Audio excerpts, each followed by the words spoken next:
Présidente.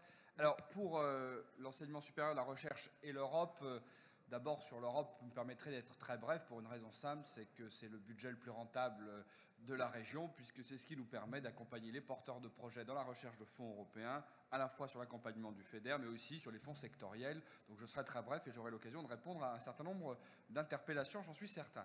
Sur l'enseignement supérieur et la recherche, là nous avons un budget qui est important pour nous, puisque c'est celui qui, pour plein de raisons, prépare l'avenir. L'enseignement supérieur et recherche, c'est vrai, nous avons été soumis à un certain nombre de contraintes budgétaires qui ont été exposées par notre cher Jean-Pierre Bataille, mais vous dire que nous maintenons évidemment une ambition très forte, une ambition réelle, et cette ambition se traduit au travers de 3 priorités principales. La première, c'est de protéger les étudiants.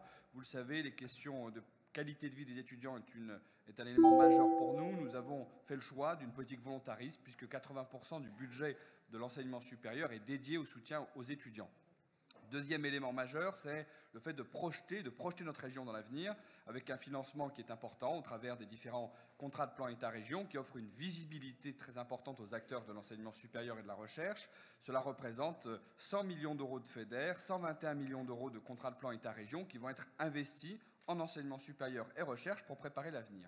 Puis vous dire aussi que nous sommes là pour soutenir les établissements et les chercheurs afin de nous assurer de disposer d'outils efficaces pour renforcer les forces scientifiques en région, de s'assurer qu'il y ait une coordination forte avec le monde économique pour que cette recherche et la formation délivrée par les établissements d'enseignement supérieur soient connectées à la réalité de notre économie. Et puis, sachez que nous avons une ambition qui est très forte, qui est transversale, qui est celle d'accompagner la politique REV 3, de faire en sorte que notre région soit la région des transitions, et ça ne peut que passer par une politique volontariste en matière de recherche, en matière d'innovation, et sachez que tous les acteurs de la région y sont pleinement engagés.